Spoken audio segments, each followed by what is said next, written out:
এটা একটা খামসানো প্রশ্ন, মানে এই জায়গাটা সুন্দর আছে, খামসায় ঘায়ে করেন শয়তানি প্রশ্ন।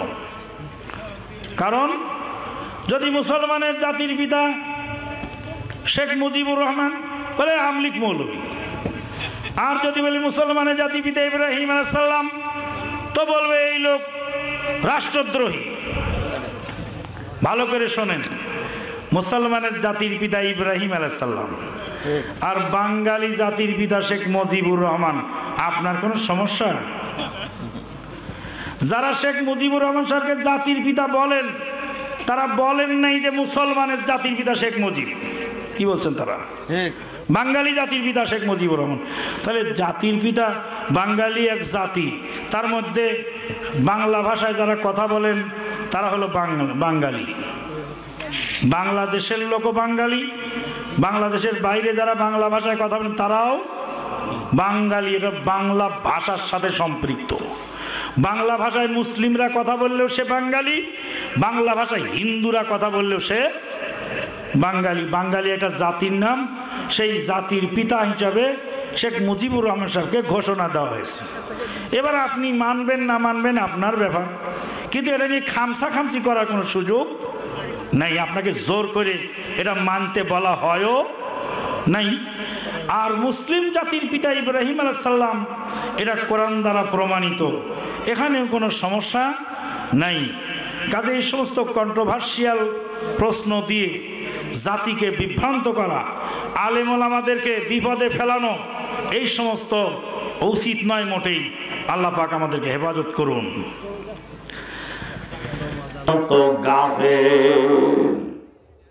মানুষ পশু হয়। মানুষ কিভাবে পশু হয়? ঢাকা ইউনিভার্সিটির শিক্ষক, ঢাকা ইউনিভার্সিটির জনক কুলাঙ্গার শিক্ষক টিএসসি ভবনের সামনে, ঢাকা ইউনিভার্সিটির টিএসসি ভবনের সামনে গাড়ি চালাতে চালাতে এক অসহায় মহিলাকে ধাক্কা মেরে গাড়ির তলে ফেলে দিল। গাড়ির তলে মহিলাটা পড়ে গেল।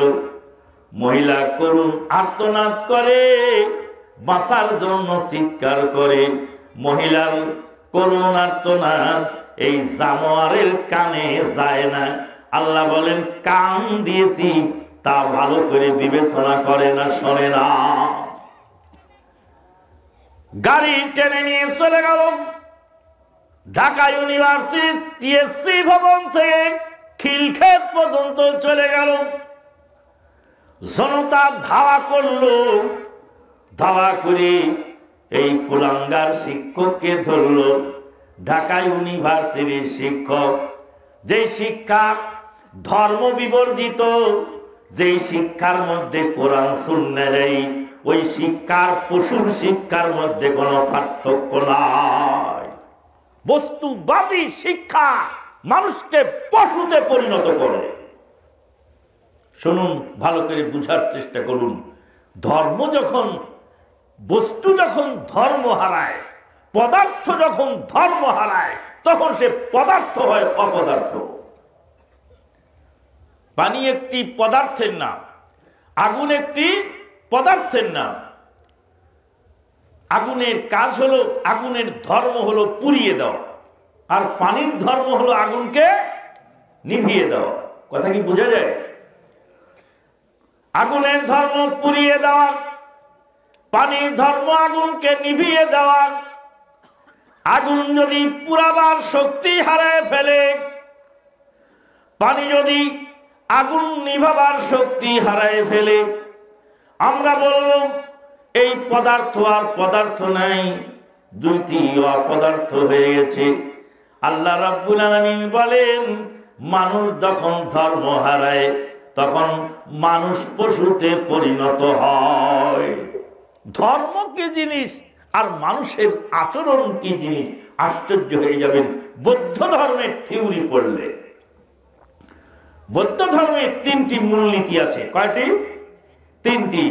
এক নম্বর মূলনীতি হলো অহিংসা পরম ধর্ম। দুই নম্বর মূলনীতি হলো শত্রুকে ক্ষমা করে দিও। আর 3 নম্বর মূলনীতি হলো জীব হত্যা মহাপাপ। বৌদ্ধ ধর্মে গৌতম বুদ্ধ ধ্যানমগ্ন থাকলেন, উপরে হাত দিয়ে 3টি মূলনীতি জাতির সামনে প্রচার করলেন। 1 নম্বর অহিংসা পরম ধর্ম, 2 নম্বর শত্রুকে ক্ষমা করে দিও, 3 নম্বর জীব হত্যা মহাপাপ। বার্মার মুসলমানদেরকে যেইভাবে বৌদ্ধরা নৃশংসভাবে হত্যা করেই চলেছে, বুদ্ধদেব যদি আজকে বেঁচে থাকতেন, আমরা জিজ্ঞেস করতে পারতাম, স্যার আপনার ধর্ম কি, আর আপনার উম্মত মানে কি? আপনার ধর্ম জীব হত্যা মহাপাপ, আর আপনার ধর্মের লোকেরা দৈনন্দিন অসংখ্য মুসলিমকে হত্যা করে।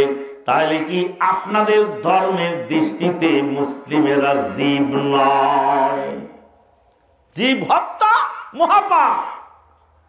জীব হত্যা যদি মহাপাপ হয়, মানুষ হত্যা করে কিভাবে?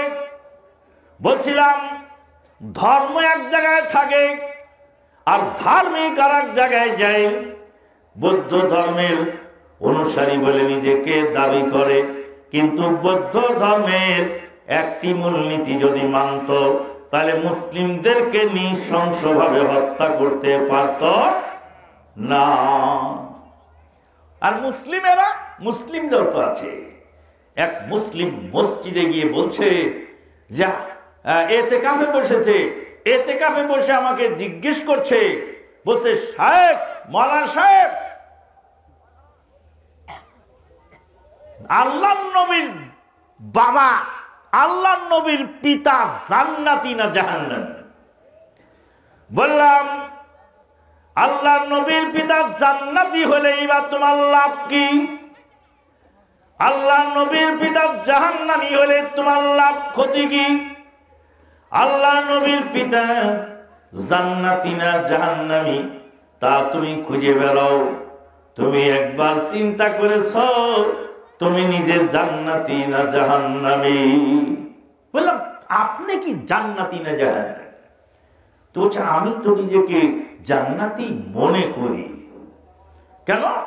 বলে ইতিকাফে বসেছি, ইবাদত বন্দি করি, হালাল হারাম বেঁচে খাই। বললাম হতভাগা মুসলিম, তুমি আপন মায়ের পেটের ভাইকে মিথ্যা মামলা দিয়ে, হাত করা দিয়ে পুলিশের হাতে সোপর্দ করে মসজিদে এসে তুমি ইতিকাফে বসে লাইলাতুল কদরের রাত্রিতে সেজদায় চোখের পানিতে যায় নামাজ ভাষায় দিচ্ছ আর বলছো আল্লাহুম্মা ইন্নাকা আফুউন তুহিব্বুল আফওয়া ফাফু আন্নি। প্রভু হে, তুমি ক্ষমা পছন্দ করো, তুমি বড় ক্ষমাশীল, তুমি ক্ষমা পছন্দ করো, সুতরাং আমাকে ক্ষমা করে দাও। আল্লাহ যদি জিজ্ঞেস করেন, হে আমার হতভাগা বান্দা, তুমি আমার কাছে ক্ষমা চাও, কিন্তু আপন মায়ের পেটের ভাইকে কেন ক্ষমা করতে পারো না? কথা কি বোঝা যায়? আল্লাহ রাব্বুল আলামিন বলেন, আল্লাযীনা ইউনফিকুনা ফিস সাররাই ওয়াদ-দাররাই ওয়াল কাযিমিনাল গায়য ওয়াল আফিনা আনিন নাস ওয়াল্লাহু ইউহিব্বুল মুহসিনিন। الذين ينفقون في السراء والضراء والكاظمين الغيظ والعافين عن الناس والله يحب المحسنين। যারা সুখে দুঃখে দান করে, রাগকে দমন করে, মানুষকে ক্ষমা করে, আল্লাহ রাব্বুল আলামিন এই মুহসিনিনদেরকে পছন্দ করেন। আল্লাহর নবী বলেন, ইরহামু মান ফিল আরদি ইয়ারহামুকুম মান ফিস সামা। দুনিয়াতে যারা আছে, জমিনে যারা আছে, তাদের উপরে তোমরা দয়া করো, আসমানওয়ালা তোমাদের উপরে দয়া করবে। আল্লাহর দয়া পেতে হলে জমিনের মানুষকে দয়া করতে হয়। হাসরের ময়দানে আল্লাহ রাব্বুল আলামিন বান্দাকে জিজ্ঞেস করবেন, বান্দা আমি অসুস্থ ছিলাম, আমার সেবা শুশ্রূষা কেন করো নাই? আমি তো ক্ষুধার্ত ছিলাম, খাবার কেন আমাকে দেওয়া নাই? আমি তো বেবস্ত্র ছিলাম, বস্ত্রবিনে শীতের দিনে কষ্ট করেছিলাম, আমাকে বস্ত্র কেন দেওয়া নাই? আল্লাহর বান্দা বলবেন, আল্লাহ আপনি রাজাধিরাজ, কুল কায়নাতের মালিক, আপনি শাহেনশাহ, আপনি আবার কোন সময় অনাহারে ছিলেন, আপনি আবার কোন সময় বেবস্ত্র ছিলেন, আপনি কোন সময় আপনি আবার অসুস্থ ছিলেন। আল্লাহ বলবেন, বান্দা তোমার আশেপাশে কত অসহায় মানুষের খাবার জোটে নাই, তোমার আশেপাশে কত অসহায় রোগী চিকিৎসা বিনে নিদারুণ কষ্টের দিনপাত করেছে, তোমার আশেপাশে কনকনে শীতের প্রকোপে কত মানুষ মারা গেছে গো, আর তুমি অবৈধভাবে টাকা ব্যয় করেছ, তাদেরকে যদি দিতে তবে আমি আল্লাহকেই দেওয়া হতো। আল্লাহর বান্দাকে দিলে আল্লাহকে দেওয়া হয়। আল্লাহর বান্দা নয়, শুধু আল্লাহর বান্দা নয়, একজন কাফের, বেদিন, বেঈমান, নাস্তিক, সেও তো মানুষ হিসাবে তার যদি প্রতি আপনি দয়া করেন, সে অসুস্থ হলো, আপনি চিকিৎসার জন্য ব্যবস্থা করলেন, সে অ্যাক্সিডেন্ট করল, হাসপাতালে নিয়ে গেলেন, আপনি অবশ্যই নেকি পাবেন। আল্লাহর নবী বললেন, ওয়াল্লাহি লা ইউমিনু, ওয়াল্লাহি লা ইউমিনু, ওয়াল্লাহি লা ইউমিনু মান আশবা ওয়া যারুহু জায়ুন ইনদা যামবিহি, যে পেট ভরে খেলো আর তার প্রতিবেশী না খেয়ে রইল, আল্লাহর কসম সে ব্যক্তি পূর্ণ ঈমানদার নয়। প্রতিবেশী সে কি মুসলিম না মুসলিম প্রতিবেশী এর মধ্যে হাজির শামিল। রাসূলুল্লাহ সাল্লাল্লাহু আলাইহি ওয়াসাল্লাম কি বলেছেন যে তার মুসলিম প্রতিবেশী না খেয়ে থাকলো, তাই কি বলেছেন? প্রতিবেশী যার বাড়ি আপনার পাশে, সে মুসলিম হোক আর কাফের হোক, সে আপনার প্রতিবেশী, তার হক আপনার প্রতি রয়েছে। মুসলিমের হক বেশি আর অমুসলিমের হক তুলনামূলকভাবে একটু কম, কিন্তু তারও হক আপনার প্রতি রয়েছে। ভাইয়ের আমার, শুধু তাই নয়, আল্লাহ নবী মুহাম্মদুর রাসূলুল্লাহ সাল্লাল্লাহু আলাইহি ওয়াসাল্লাম বলেন, ইন্নাল্লাহা কাতাবাল ইহসান আলা কুল্লি শাইইন, নিশ্চয় আল্লাহ পাক প্রত্যেকটা বিষয়ে ইহসানকে ফরজ করেছেন, লিপিবদ্ধ বিধিবদ্ধ করেছেন। ফাইদা যাবাহতুম ফাহসিনুদ যিবহা ওয়া ইযা কাতালতুম ফাহসিনুল কিতলা, যখন কাউকে মারতে হয় সুন্দরভাবে মারো, কোনো প্রাণীকে জবাই করতে হয় সুন্দরভাবে জবাই করো। সুন্দরভাবে কিভাবে জবাই করবে তার ব্যাখ্যা আল্লাহর নবী দিয়েছেন, ফালইউহিদ্দা আহাদুকুম শাফরাতাহু, তোমাদের প্রত্যেকেই যেন পশু জবাই করার আগে তার চাকুটা ভালো করে ধার করে নেয়, চাকুটা ধারালো করে, ওয়ালিউরিহ যাবিহাতাহু, আর তার জবাইকৃত পশুকে যেন আরাম পৌঁছায়। ইসলাম মানবতার ধর্ম, ইসলাম মুসলমানদের অধিকার সংরক্ষণ করে, ইসলাম কাফের প্রতিবেশীর অধিকার সংরক্ষণ করে, ইসলাম গরু ছাগলের অধিকার সংরক্ষণ করে। ইসলাম বলে গরু ছাগলকেও জবাই করার সময় ধারালো অস্ত্র দিয়ে দ্রুত গতিতে প্রাণ সংহার করে দাও। ইসলাম বলে তৃষ্ণার্ত কুকুর ছানাকে পানি পান করাবার উসিলায় একজন দেহ ব্যবসায়ী মহিলা জান্নাত পেয়ে গেল। তাহলে ধর্ম এক জায়গায় আর বাস্তবতা আর এক জায়গায়। বলছিলাম, মানুষ যখন ধর্মচ্যুত হয়ে যায়, মানুষ ধর্মচ্যুত হলে পশুতে পরিণত হয়ে আল্লাহ পাক বলেন, উলাইকা কাল আনআমি বাল হুম আযাল উলাইকা হুমুল গাফিলুন, তারা হলো চতুষ্পদ জানোয়ারের মতো। আল্লাহ পাক বলেন তার কেউ বরঞ্চ নিকৃষ্ট। ওয়াজ কি বোঝা যায়? ওয়াজ শুনে কি খুশি না বেজার? যুবকেরা যে আয়োজন করেছে এতে কি আপনারা খুশি না বেজার? ওয়াজ কি আরো কানক্ষণ চলবে না স্টপ করব? চলবে, আলহামদুলিল্লাহ। তাহলে ওয়াজ শুনে কারা কারা খুশি একটু হাত তুলে দেখান তো দেখি। দুই হাত তুলবে, দুই হাত তুলে রাখেন, যখন নামাতে বলবো তখন নামাবে। আল্লাহ, তোমার বান্দারা, তোমার যুবকেরা আয়োজন করেছে, তোমার বান্দারা খুশি হয়ে হাত তুলে প্রমাণ করছে তারা সবাই খুশি। বাম হাত নিচে নামান আর ডান হাত পকেটে ঢুকিয়ে দেন। কোথায়? কার পকেটে? যার যার পকেটে সেই ঢোকান।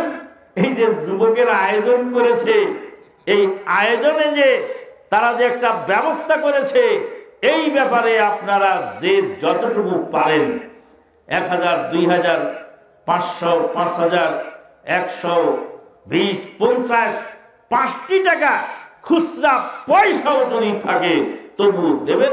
ছেলেরা, স্বেচ্ছাসেবকেরা চাদর নিয়ে যাবে, আপনারা নীরবে ওয়াজ শোনেন আর আস্তে আস্তে দিতে থাকেন।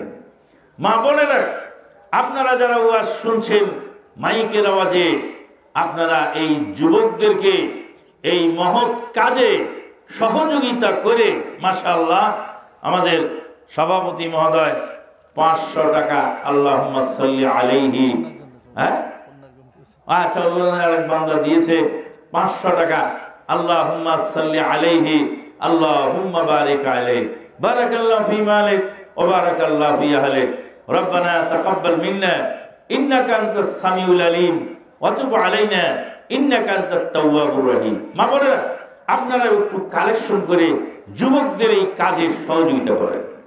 বলছিলাম, মানুষ যদি ধর্মচ্যুত হয়ে যায় তাহলে মানুষ পশুতে পরিণত হয়। আল্লাহ রাব্বুল আলামিন বলেন, উলাইকা কাল আনআমি বাল হুম আযাল উলাইকা হুমুল গাফিলুন। তারা হলো চতুষ্পদ জানোয়ারের মতো। আল্লাহ বলেন তার চেয়ে বড় নিকৃষ্ট হয় উলাইকা হুমুল যালিমুন উলাইকা হুমুল গাফিলুন। তারা হলো দুরন্ত উদাসীন। ভালো কাজ কয় প্রকার বলেছিলাম? ভালো কাজ 2 প্রকার। যেই জিনিস দিয়ে, যেই কাজের জন্য যেই জিনিস তৈরি করা হয়েছে, সেই জিনিস দিয়ে সেই কাজ করার নাম ভালো কাজ। চোখকে ভালো কাজে লাগানোর নাম চোখের ভালো কাজ, কানকে ভালো কাজে লাগানোর নাম কানের ভালো কাজ। ভালো কাজের দ্বিতীয় সংজ্ঞা হলো আল্লাহ এবং তার রাসূল কর্তৃক অনুমোদিত যত কাজ আছে সবগুলি ভালো কাজ, আর কোরআন সুন্নাহর অনুমোদনের বাইরে যেগুলি আছে সেগুলি খারাপ কাজ। আল্লাহ পাক বলেন, ফামান কানা ইয়ারজু লিকা রাব্বিহি ফালইআমাল আমালান সালিহান ওয়া লা ইউশরিক বিইবাদাতি রাব্বিহি আহাদা।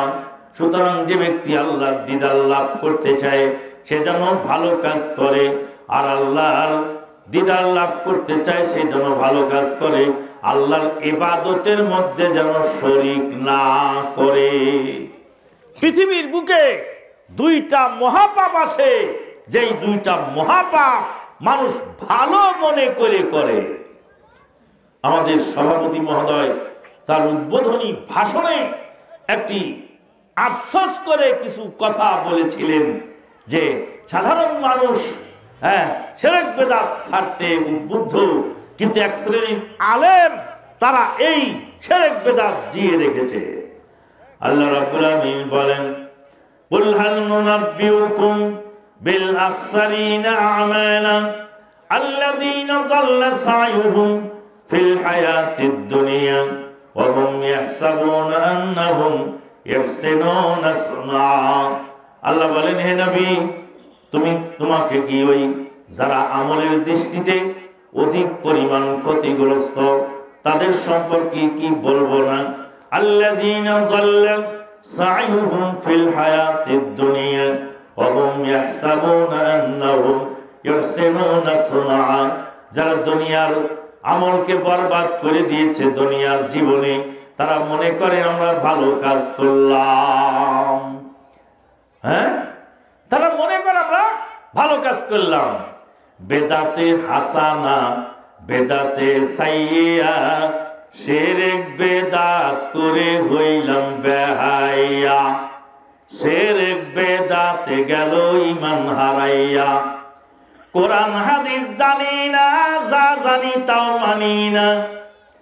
কোরআন হাদিস জানি না, যা জানি তাও মানি না।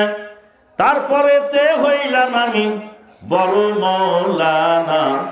বেদাতে হাসানা বেদাতে সাইয়্যা, শিরক বেদাতে গেল ঈমান হারাইয়া। টাঙ্গাইলের এক আলেম বক্তা, উনি বলছে সম্মিলিত মুনাজাতের দলিল নাই, অতএব সেটা চলবে না, সেটা বেদাত। সভাপতি, এই থামো, আমার সাথে তোমার সাথে বাহাস হবে আমার। নাই কোথায় দেখাও, নাই কোথায় সম্মিলিত মুনাজাত, নাই কোথায় দেখাও। তো যাই হোক, বিরাট গোলমাল হয়েছে। আমি কিছুদিন পরে গেলাম সেই এলাকায় ওয়াজ করতে।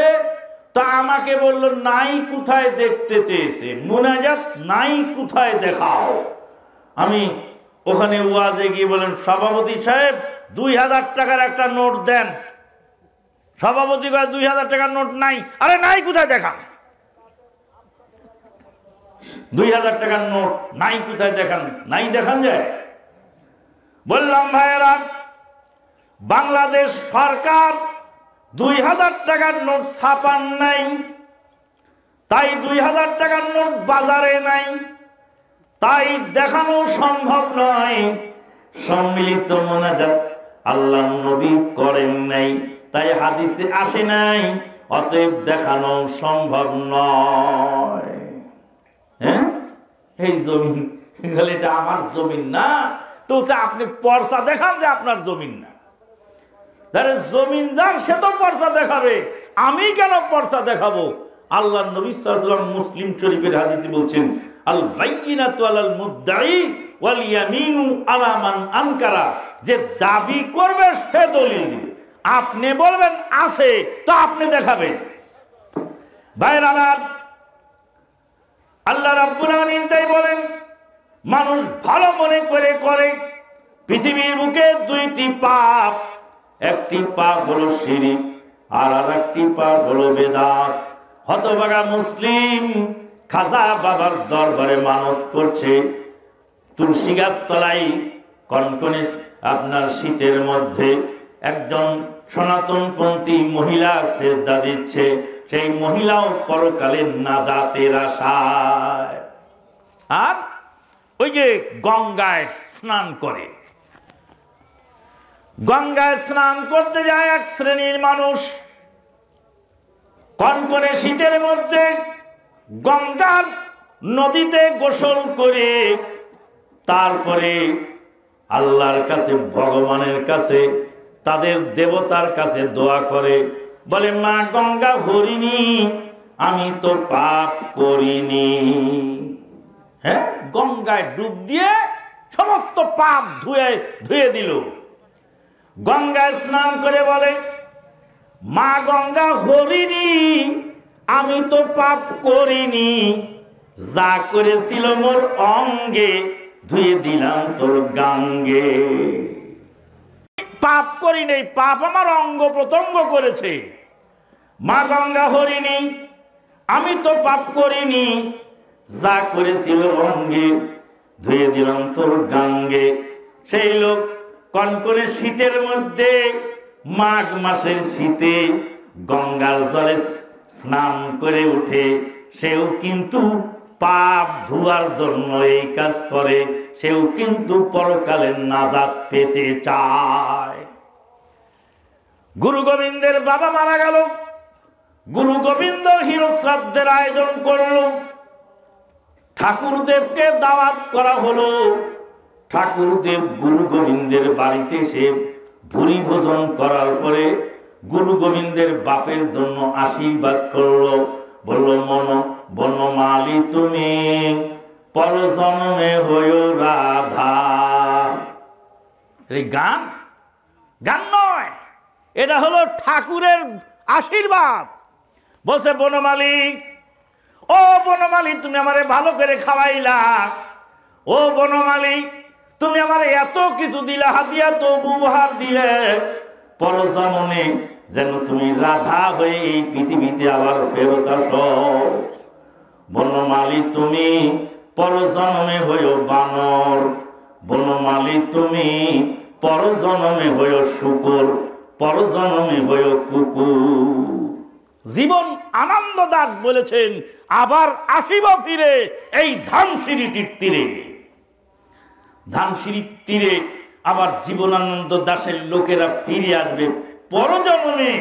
পরজন্মে যদি শুকর হয়ে জন্ম নেয় তাহলে তার নসিব বড় ভালো। তাই ঠাকুরদেব ওর বাড়িতে খেয়ে তারপরে আশীর্বাদ দিচ্ছে আর বলছে, বনমালী, তুমি পরজন্মে হয়েও শুকর। বনমালী বলছে, ও ঠাকুরদেব, আমি আবার শুকর হয়ে পরকালে জন্ম নিব, এত বড় খোশ নসিব কি আমার হবে রে? ও ঠাকুরদেব, আমার এত বড় খোশ নসিব কি হবে? মোহাম্মদ আলীর বাবা মারা গেল, বনমালীর বাবা মারা গেল, ঠাকুরকে এনে শ্রাদ্ধ করালো। মোহাম্মদের আলীর বাবা মারা গেল, মোল্লাকে ডেকে এনে তারপরে দোয়া পড়াইল। আজান শুনলে নাহি নড়ে, ভাড়াটিয়া কোরআন পড়ে, বাপের জাকান্দানি কালে ডাক মোল্লা আম্মা বলে। মোল্লার অপেক্ষায় মালাকুল মউত না রয়, অভাগা বাঙালি তোরা কে দেখবি আয়। কয়, হুজুর, আমার আব্বা মারা গেছে, দোয়া করে দেন। গাজীপুরের এক মাস্টার এসে বলছে, আমার বাবা মারা গেছে, দোয়া করে দেন। বললাম, তোমার বাবা মারা গেছে, জমিগুলা কি করছো? কয়, জমি ভাগ করেছি, বনদেরকে দিয়েছি 1 বিঘা, আর আমরা নিয়েছি 2 বিঘা। ঠিক করছে না ভুল করছে? কথা বলেন, ঠিক না ভুল? ঠিক করেছে, আলহামদুলিল্লাহ, আলহামদুলিল্লাহ, ভালোই দিয়েছে। বনদেরকে 1 বিঘা আর নিজেরা নিয়েছে 2 বিঘা। লিযাকারি মিসলু হাদ্দিল উনসায়াইন। তারপরে দেখা গেল ভাইরা কোনটা নিল, বনদেরকে কোনটা দিল?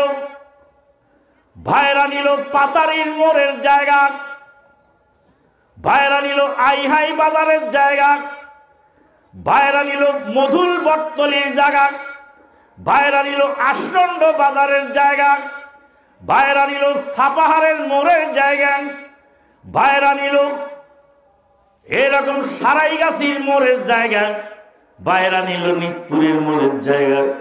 ভাইরা এইভাবে কপালীর মোড়ের জায়গাগুলি নিয়ে নিল, আর বনদেরকে দিল ধুপা খোলার বিল, যার 16 বিঘে বেচলেও 1 বিঘা হবার লয়। ধুপা খোলার বিলের মাঝখানে বনদেরকে 1 বিঘা করে দিছে, আর ওরা এই ভালো ভালো জায়গাগুলি নিয়েছে। বললাম তো ভালো করেছেন। ইমামের ভাগ কোথায় আছে? ইমামের ভাগ মানে, বললাম তো এই মহল্লায় লোক মারা যাবে, সেই মহল্লার ইমামকে জমির 1 ভাগ দিতে হবে। বলে কেন? বললাম হাদিসে আছে। বলে কোন হাদিসে? বললাম যেই হাদিসে আছে বাপ মরবে তোমার, দোয়া করবে মোল্লা, ওই হাদিসে আছে মোল্লাকেও জমি দিতে হবে। হ্যাঁ, বাপের জমি তোমরা মকমকিয়ে খাইবা?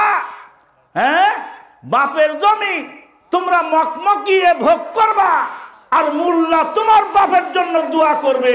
ভাবো কি করে? আল্লাহ পাক ওই জন্য 1 বচন দিয়েছেন, রব্বির হামহুমা কামা রব্বায়ানি সগীরা। কামা রব্বা ইয়ানি, ইয়ানি কয় বছর? নি কয় বছর? 1 বছর। এই যে আলেম আছেন জেনে নিবেন।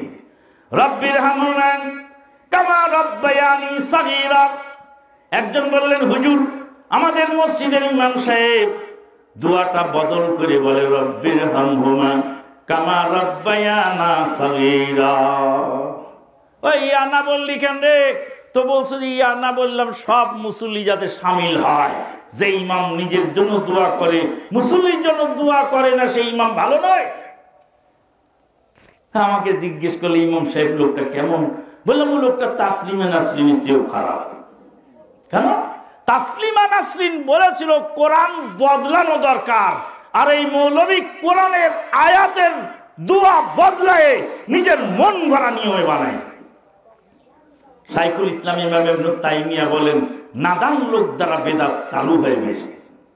রব্বির হাম হুমা, হুমা 2 বচন, এখানে বহু বচন বানায়নি, ওটা ওইভাবেই রেখে দিয়ে রব্বির হাম হুমা। তারপরে কামা রব্বায়া, এই রব্বায়াটা 2 বচন, সামনের 2টা 2 বচন রয়ে গেল, আর শেষের একটা বানাইলো কামা রব্বায়ানি সাগীরা সাগীরা। বলছিলাম ভাই, যারা ভালো মনে করে বলে কোথায় আছে হাদিস বাবা মারা গেলে মহল্লার ইমাম জমির ভাগ পাবে। বললাম যেই হাদিসে আছে তোমার বাপ মারা যাবে ইমাম দোয়া করবে, ওই হাদিসে আছে ইমামকেও জমির ভাগ দেওয়া লাগবে। তোমার হাদিসও নাই, আমারটাও নাই, আমারটাও নাই, তোমারটাও নেই। ভাইরা আমার, বলছিলাম এবার মোল্লাদি দোয়া করে দিল, আল্লাহ সেলিম খুব ভালো মানুষ, কেউ সেলিম হলে এক্সকিউজ মি, বলছে সেলিম খুব ভালো মানুষ, ওর বাপ দাদা 14 পুরুষকে জান্নাত দিয়ে দাও, আল্লাহ তুমি জান্নাতুল ফেরদাউস দান করে দাও। অথচ দেখা গেল সেলিমও সুদখোর, সেলিমের বাপ দাদা সবাই সুদখোর, সুদের টাকা দিয়ে বাড়ি ঘর সব করেছে। মোল্লাকে যেটা খেতে দিয়েছে ওটার মধ্যেও সুদের টাকা। দান কবুল হবে তো নাকি? ইবাদত কবুল হবে? হারামখোর, তারিখোর, মদখোর, জুয়াচোর, এরকম লোকের বাড়ি সালাত জীবনেও পড়ে না, পর্দা পশিদার বালাই নেই, দোয়া করে দিয়ে জান্নাত পৌঁছাবার ব্যবস্থা করে দেওয়া হলো। দোয়া করলে যদি জান্নাত পাওয়া যায়, আল্লাহর নবী নিজের মায়ের জন্য দোয়া করে জান্নাতের ব্যবস্থা করতে পারতেন। আল্লাহর নবী সফর থেকে ফেরত আসতেছিলেন, আসার পথে এই যে আপনার বদরের প্রান্তর, মদিনা থেকে সামান্য পশ্চিম দক্ষিণে আসলে বদরের প্রান্তর, বদরের প্রান্তর থেকে লোহিত সাগরের পার দিয়ে আস্তে আস্তে একটি জায়গার নাম, তার নাম হলো রাবেগ। সেই রাবেগের পাশে একটা জায়গার নাম হলো আবওয়া। সেই আবওয়া নামক জায়গাতে নবীর মাকে দাফন করা হয়েছে। আল্লাহর নবী আল্লাহর কাছে অনুমতি চাইলেন মায়ের জন্য দোয়া করার জন্য। আল্লাহ অনুমতি দিলেন। আল্লাহর নবী মায়ের কবরের ধারে দাঁড়িয়ে চোখের পানি ছেড়ে দিয়ে কাঁদলেন। আল্লাহকে বললেন, আল্লাহ আমার মায়ের জন্য একটু দোয়া করার অনুমতি দিন। আল্লাহ বললেন, মুশরিকের জন্য দোয়া করা যাবে না, মায়ের কবর দেখেই চলে যাও, তোমার মায়ের জন্য তোমার দোয়া করা হারাম। হাদিসে আসছে ফাবাকা ওয়া আবকা, নবী নিজেও কাঁদলেন আর নবীর সাহাবীরাও সবাই কাঁদলেন। নবীর কাঁদা দেখে নবী আপন মায়ের জন্য দোয়া করতে পারলেন না, কারণ মা মুশরিক অবস্থায় মারা গেছে। একজন সাহাবী আসলেন, মুসলিম শরীফের হাদিস, আল্লাহর নবীকে জিজ্ঞেস করলেন, ইয়া রাসূলুল্লাহ, আমার পিতা কোথায় আছে? বলো, তোমার পিতা জাহান্নামে আছে। সাহাবী কাঁদতে কাঁদতে চলে যাচ্ছেন। আল্লাহর নবী ডেকে বললেন, আবি ওয়া আবুকা ফিন্নার, আমার বাপও জাহান্নামী, তোমার বাপও জাহান্নামী, কিছুই করবার নাই। দোয়া করলে যদি জান্নাত পেয়ে যায়। আল্লাহর নবীর চাচা আবু তালেব, যে আবু তালেব জীবনের সব কিছু দিয়ে আগলে রেখেছিলেন ভাতিজাকে, কিন্তু ভাতিজার দিনে সে দীক্ষিত হলো না, মরার সময় কালেমা নসিব হলো না। আল্লাহর নবী চিন্তিত হলেন, দুঃখিত হলেন, ব্যথিত হলেন। লক্ষ লক্ষ জনতাকে নিয়ে নবী জান্নাতে যাবেন। নবীর সামনে নবীর পিত চাচাকে তার পায়ের তলায় আগুনের জুতা পরিয়ে দেওয়া হবে। আল্লাহর নবী বলেন, আগুনের হিটে তার মগজ গলে গলে পড়তে থাকবে। আমি নবী তাকিয়ে দেখব, আমার কিছুই করবার সেদিন থাকবে না। নবীকে মোহাব্বত করলে যদি, নবীর প্রেম অন্তরে রাখলেই যদি পরকালে নাজাত হতো, তাহলে আবু তালেব নাজাত পেত। দোয়া করে যদি কাউকে জান্নাতে পৌঁছানো যেত, নবী আপন চাচাকে জান্নাতে পৌঁছাতে পারতেন। আল্লাহর নবী সাল্লাল্লাহু আলাইহি ওয়াসাল্লাম চাচার জন্য কিছুই করতে পারলেন না, চিন্তিত হলেন।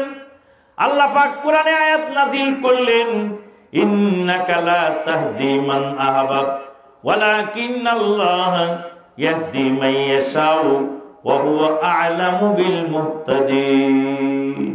এই মামু, মারামারি কেন?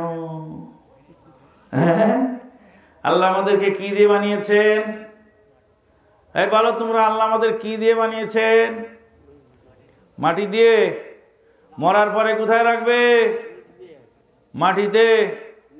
তারপরে পরকালে উঠবে কোত্থেকে? হ্যাঁ, কবর থেকে।